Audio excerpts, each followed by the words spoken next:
Dövlət proqramı çərçivəsində əhalinin içməli və suvarma suyu ilə təmin edilməsi istiqamətində işlər davam etdirilir.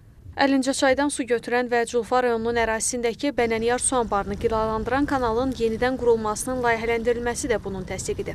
Layihənin həyata keçirilməsi üçün texniki iqtisadi əsaslandırma sənədi hazırlanıb və tikinti işlərinin aparılması üçün keçirilən tender müsabiqəsində Hovers Qrup Məhdud Məsuliyyətli Cəmiyyəti qalib gəlib. Kanal altında olan 400 hektar əkin və həyətyanı sahələr suvarma suyu ilə təmin edilir. Həmçinin qeyd etdim ki, 17,4 milyon kubmetr su tutumu olan Bənəniyar su anbarı Babək və Culfa rayonunun ərazisini əhatə edən 4200 hektar əkin sahəsini suvarma suyu ilə təmin edir.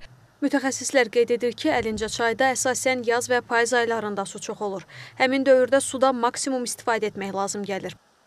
Bu baxımdan uzunluğu 7,7 kilometr olan kanalın yenidən qurulması və su keçirmə qabiliyyətinin 3 kubmetr saniyədən 5 kubmetr saniyəyə çatdırılması su anbarının vaxtında və tezdə olmasına imkan verəcək. Layihənin icrası ilə su anbarına suyun vaxtında doldurulması təmin ediləcək, kanalda su işçisinə yol verilməyəcək.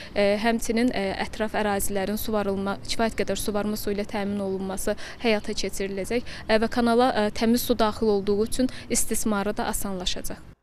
Hazırda layihənin icrası çərçivəsində podratçı şirkət tərəfindən mobilizasiya işləri görülür.